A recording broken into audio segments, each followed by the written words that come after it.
So question 7, the grid below shows the first 3 figures in a sequence. Each figure is made using a small set of squares of unit length and are both colored, shaded.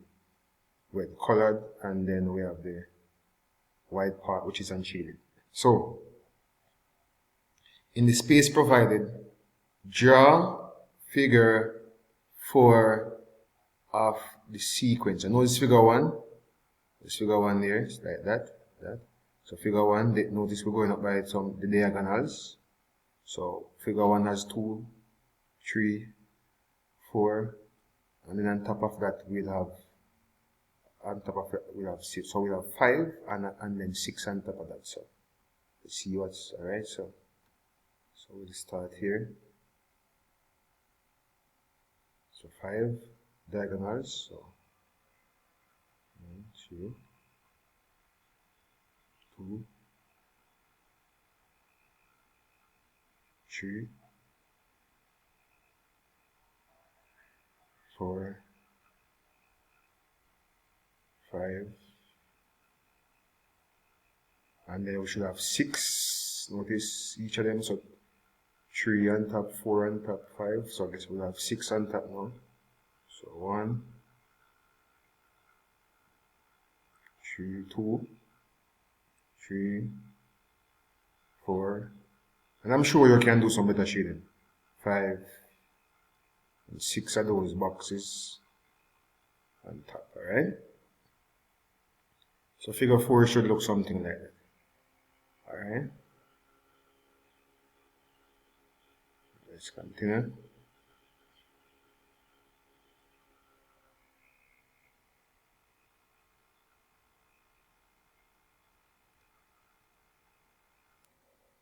So part B, the number of colored squares C, the total number of squares T, as we can see there, their headings,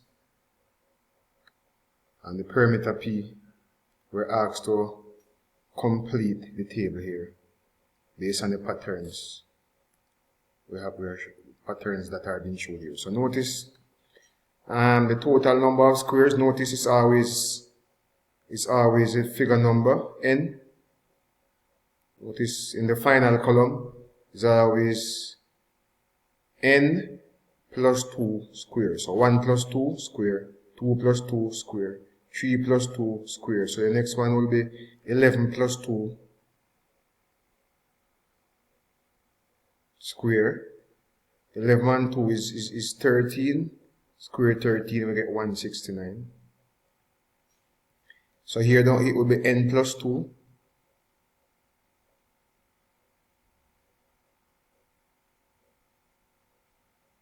N plus 2 square.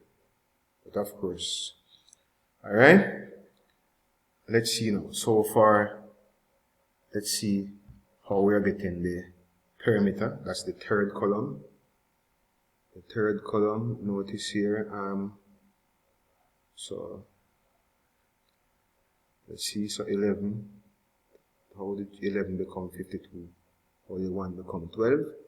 So to pick up the pattern, it seems like 4 times the figure plus 8, so this would be 4n plus 8, so 4 times 2, that's 8, 8 and 8, 16, 4 times 3, 12, 12 and 8, 20, 4 times 11, 44, and 8, 52. That seems how we're getting these numbers, alright? Now if you look at this one, so 23 plus 2 square, so this should be 23, this figure here should be 23. And then how are we getting the perimeter? So 4 times 23, 4 times 23, that's 92 plus 8, so it should be 100. Alright, let's see if we can get the rule for the second column. The second column seems to be, we'll double these values and add 3, so 2 times the figure and add 3, so 2 times 11, that's 22, add 3 you get 25. 2 times 3, 6, 6 and 3, 9, 2 times 2, 4, 4 and 3, 7, 2 times 1, 2, 2 and 3, 5. So that seems to be our table. How many white squares are in figure 11? Here is figure 11. We're asked the number of white squares.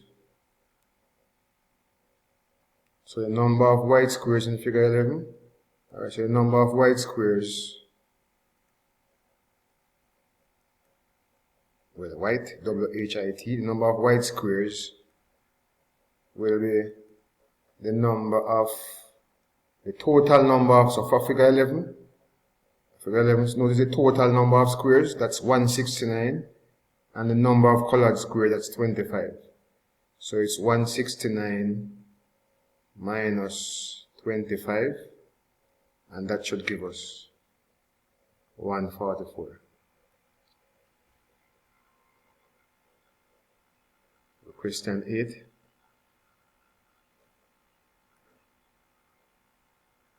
Functions f, g, and h are defined as follows. F of x equal 4x minus 1. G of x equal x squared minus 5. So g of x, so we also find g of x minus 2. And so g of x was x squared minus 5. So we're replacing the x with what we have in the bracket. So x squared becomes x minus 2 all squared minus 5. And they want the answer in its simplest form, so they want us to expand the bracket. So x minus 2 times itself. Alright, so expand this bracket. X times x, that's x squared, minus 2x, minus 2x again. And minus 2 times minus 2, that's positive 4. We have minus 5. So if we group like terms, that's x squared minus 4x. 4 minus 5, that's minus 1. F inverse 11. To get F inverse 11, we need to find F inverse x first. Let's find F inverse x now. F of x is 4x minus 1. So let y be equal to 4x minus 1. Interchange x and y, we get x equal to 4y minus 1. Now we transpose for y. So we can add 1 to both sides. We get x plus 1 equal to 4y. Divide both sides by 4. We get y equal x plus 1 over 4. Which means that f inverse x is x plus 1 over 4. And to get f inverse 11, we substitute 11 for the x. So f inverse 11 will be 11 plus 1 over 4. 11 plus 1 over 4. And 11 plus 1 is 12, right? 12 divided by 4, that's 3. So the solution for part 2 there is positive 3. Alright, next we're asked to find h of 1. Now, let's remind ourselves what h of x was. H of x was 3 to the power of x. Let's rewrite it. So h of x was equal to 3 to the power of x, which means that h of 1, replace x with 1. So h of 1 is 3 to the 1, which is 3. So h of 1 would be equal to h of, now we know h of 1 is positive 3. So we substitute positive 3 for h of 1. So h of 1 equates to h of 3. H of 3, we come to the function h and replace x with whatever is in the bracket. So h of 3 is 3 to the power of 3, which is 3 times 3 times 3, 27. Part C, the function f is defined as f of x equal x squared minus x minus 2. Now we are given some x values here, and we are given 2 missing y values. So to get the first missing y value, we need to find f of negative 2. So in the function, we're going to replace x with minus 2. So x squared becomes minus 2 squared, which is positive 4. Minus x, so that's minus 2, that's plus 2. Minus 2, sorry.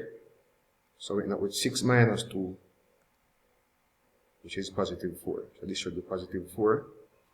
And then to get the other missing value, we'll find f of 0, which should be straightforward. F of 0 would be 0 squared minus 0 minus 2.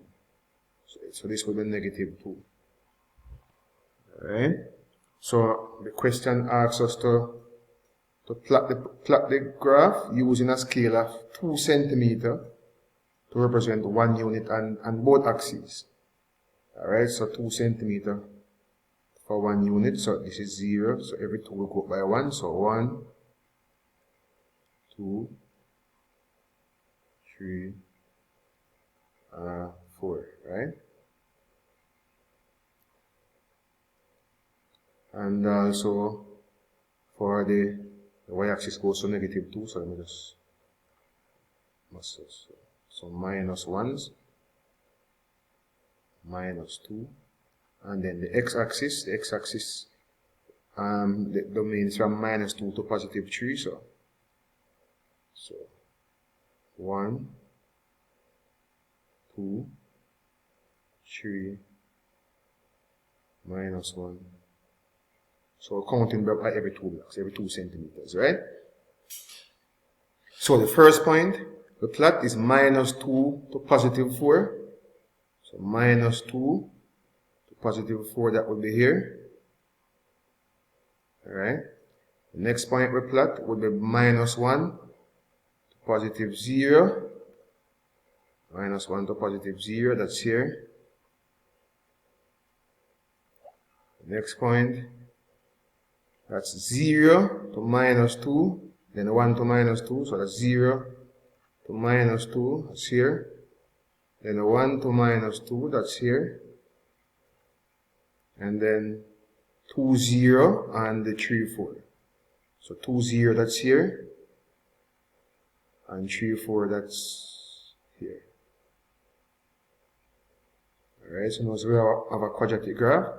So as best as possible, we try and draw a graph that runs through all of these points that we just plotted.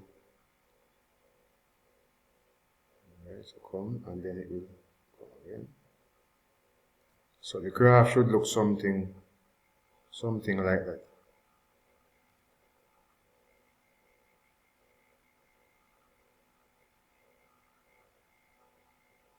Question 9. WXU are points on the circumference of a circle. TV is the tangent to the circle at U, and UW is a diameter of the circle. And the triangle WXU is isosceles. Alright, which means, let's see, so these angles would be equal, right? Okay, so using appropriate theorems, state 3 reasons that explain the measure of angle Z. Y angle Z is 45. Alright, so reason number 1. If you notice the lines extending from the endpoints of the diameter, use diameter W, notice the lines extending to meet the circumference from the endpoints of the diameter here. So there's a theorem that says that this angle should be a right angle or 90 degrees. So alright, so angle X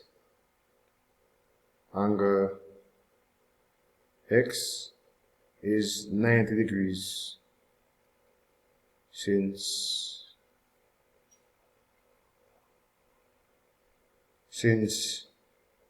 it is in a semicircle.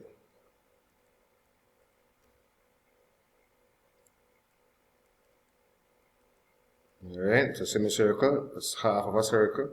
Alright, so notice angle X is within half of a circle there. Angle subtended from the endpoints of the diameter to meet on the circumference. And then now, since we're told that WXU is isosceles, so if this is 90, these are the two angles. Remember, angles in a triangle add to 180. So if this is 90, these two other angles should also be 90 to make up the 180, which means that these would have to be 45 degrees each. Alright, since they isosceles, so these angles are equal. So reason number 2,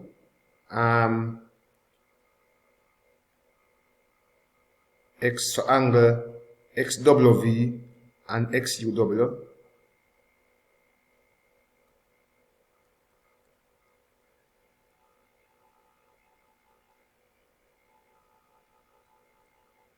are equal 45 degrees, since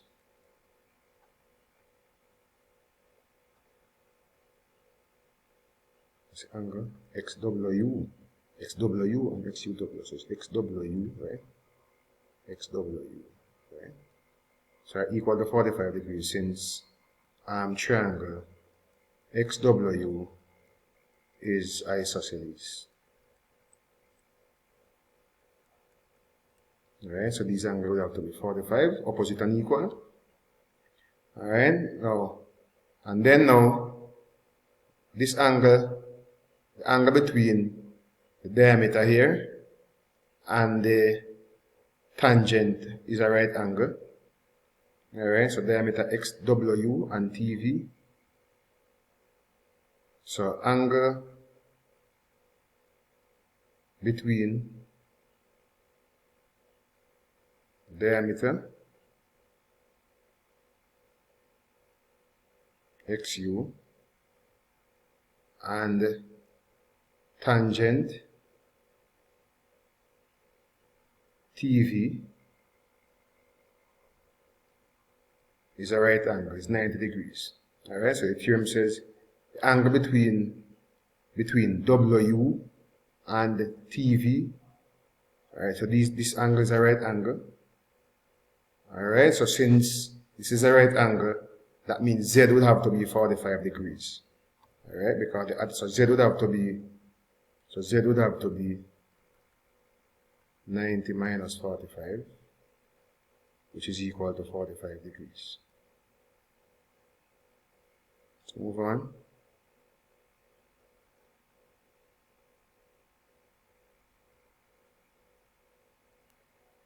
The diagram below shows a circle with diameter KF, as we can see here, KF diameter, line EFG, that's the tangent to the circle, touch the circle at F. The points F, H, K, and J all lie on the circumference of the circle. Alright, let's see what we're being asked to find now. So we're asked to find angle X given an appropriate reason. Angle X, that's this angle. Angle X, let's see. Notice from the chord FH. Notice on the chord FH. From the chord FH, the angle subtended from the endpoints of the chord FH to meet here at J is 56. Coming from the same, to meet at X, is coming from the same chord. Notice they have two lines coming from the same chord. FH, endpoints to meet on the circumference. So X would have to be 56 degrees. Alright. And 56 degrees, so X is in same segment as angle J there. See, look at angle J, 56 degrees, subtended from the same chord, FH, to meet on the circumference.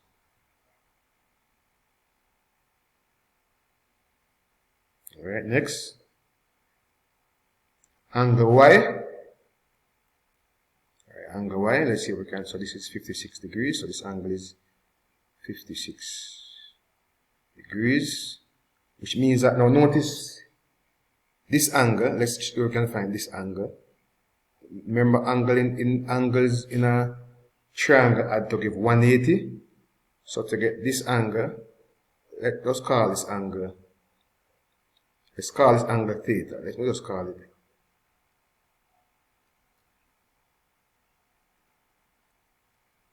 Let's call this angle.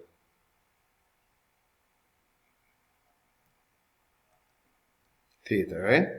So theta would be 180, call this angle theta. So theta would be 180 minus 56 minus 19. Since all these angles add to give, in a triangle add to give 180. So theta would be, calculated here, 180 minus 56 minus 19. So this angle is 105 degrees, alright? So this angle, let's rub it out, this angle is 105 degrees. Alright? So angle Y now should be straightforward. So remember now, angle Y and angle theta, that's the 105, lie on the same straight line. So angles on the same straight line add to give 180, right? So angle Y will be 180 minus 105, which will be 75 degrees. So this should be 75 degrees, alright? Because these two angles should add to give 180. Alright, so that's that. Let's move on. The diagram below shows 4 points. P, Q, R, and S are on level ground, where pillars will be placed to mark the outline for a foundation.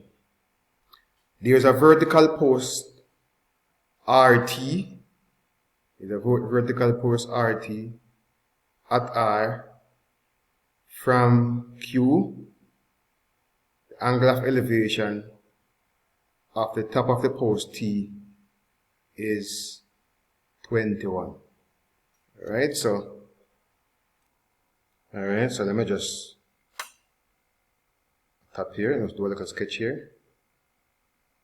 Right? So RT, the post here, called T, and then, right? Connect to Q, because it's coming from Q, right? And the angle elevation here is 21. This is 21 degrees. So if we have a right angle triangle there, so to the top of the post, so the height would be RT, right? The height would be RT, so we can use it. The tan ratio, notice this will be the RT will be the height or the opposite, so we can use the tan ratio. RT is the adjacent, so the tan ratio says tan theta equal to opposite over adjacent. So tan 21 is the opposite, which is RT, over the adjacent, which is 153. So tan 21 is RT upon 153. And of course we can multiply both sides by 153.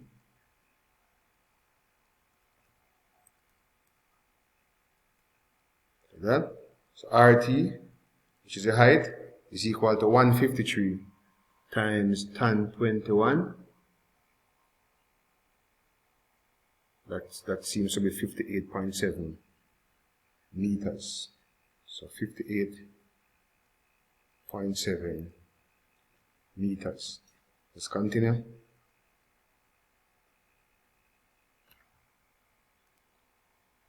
Given that QS is 135, find the perimeter of PQRS.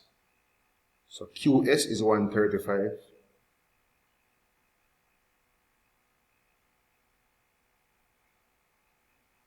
QS, so this is 135. So we want the perimeter PQRS. So which means that we need the length of PS. We need the length of PS to get the perimeter. Alright, now to get the length of PS, what can we do? We can use the cosine rule. So let's use the cosine rule to get the length of PS.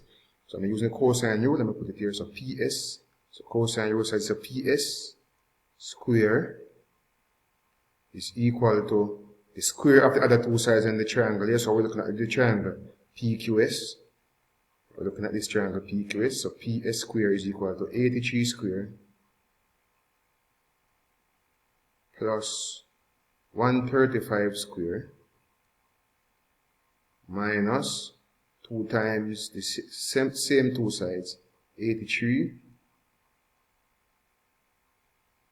times 135 cos the angle between the 83 and the 135, which is 29. So cos 29. Alright? So therefore PS square will be equal to, and you can just use your calculator and work out everything in one go. Let me just check this.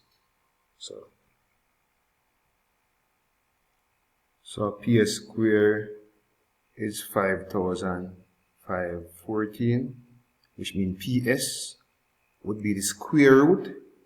PS would be the square root of 5,514, which is 74 meters. So this is 74 meters. So to answer the question, the perimeter would be 74 plus 110 plus 153 plus 83. Notice we won't add the 135 because that's inside. So the perimeter, add all of these values, we end up with 420 meters. Alright, let's move on to the next question. Vectors and matrices. Explain why the matrix product QS is not possible. Notice Q is what we call a 2 by 2 matrix. Q has 2 rows and 2 columns. S is how many rows? 3 rows and 2 columns. So notice the two inside numbers here are not the same. So hence it will not be possible to multiply. Not possible to multiply these two matrices, because for we to find the product, then these two inside numbers would have to be the same. So the number, so row by column. Alright, so the number of columns in the first matrix must be the same as the number of rows in the second matrix, and that's not the case. So it's not possible. State the order of a matrix SR. Now S is a 3 by 2. Notice S has 3 columns, 3 rows and 2 columns. R has 2 rows and 2 columns. So yes, this will be possible. Inside the values are the same, and so we'll end up with a 3 by 2 matrix. So the order would be a 3 by 2. 2 n numbers there. Calculate the matrix product QR. So QR, let's work out QR. So QR. So Q, what's Q? Q is 2 minus 143.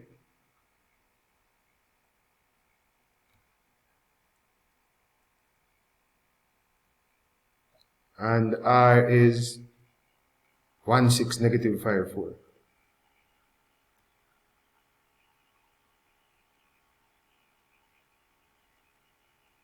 Negative 54. Alright, so remember it's row by column.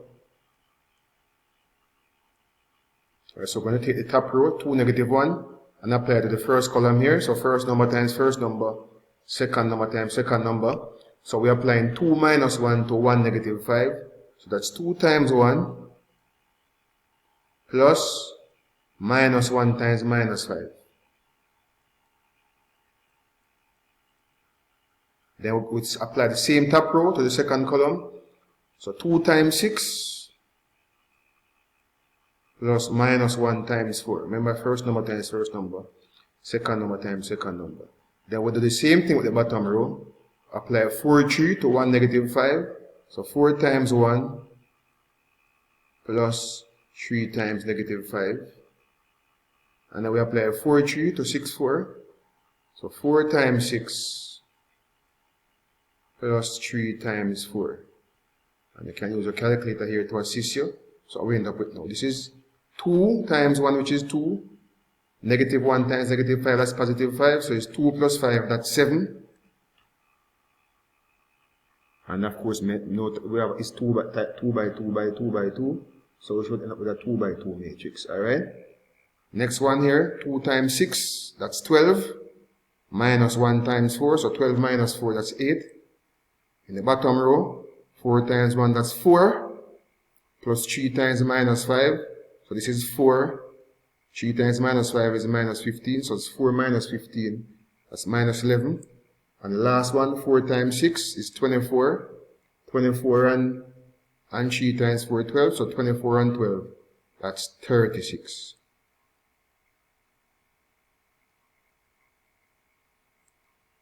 The matrix A equal 4 minus 1 minus 7x. Determine the value of x given that the determinant is equal to 5. So we are told that the determinant of A is equal to 5. The determinant of A, we can cross multiply and subtract, so that's 4x. 4x. Take away minus 7 times minus 1, that's 7, equal to 5. If we add 7 to both sides, we get 4x equal 5 plus 7, which is 12. So 4x equal to 12. Divide both sides by 4.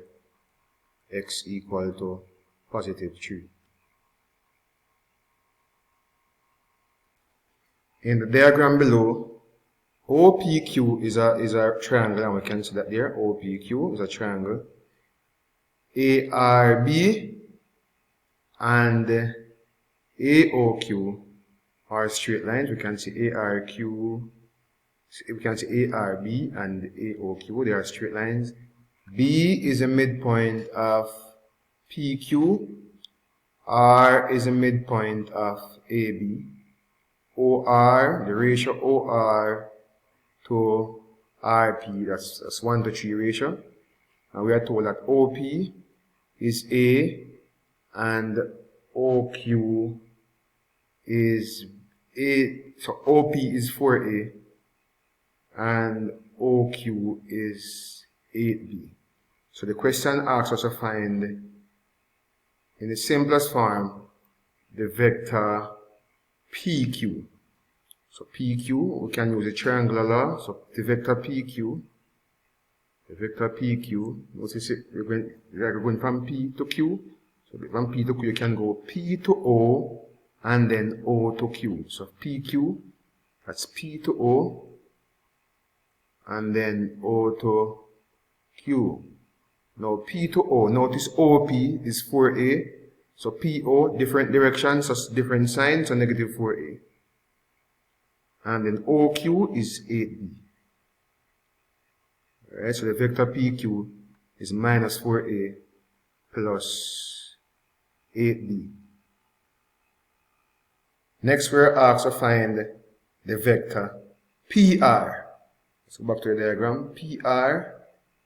Let's find a PR. To get the vector PR. So PR would be where now? PR, that's P to R. So to get from P to R, I guess we can go P to Q, and then we can go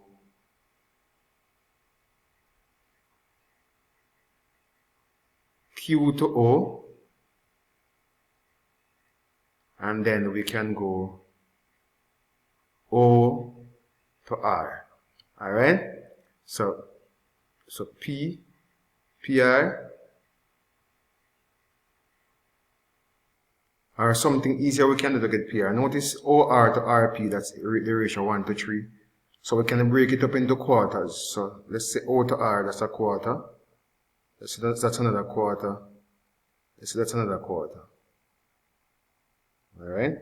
Now notice O to R, O to P, sorry. O to P is A. So this part would be A. This part would be A. This part would be A. This part would be A. Alright? And we use the ratio here. So RP, notice RP will be 3. So RP, R to P will be 3.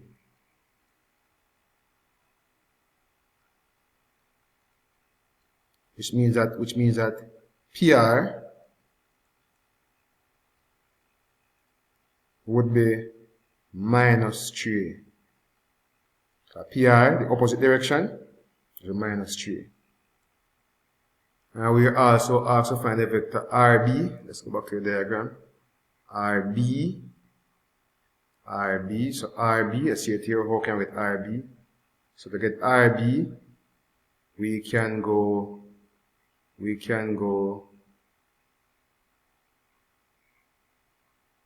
so RB. To get RB, we can just get AR and double it. Anyways, if we get AR, notice AR, we're told that R is at the midpoint.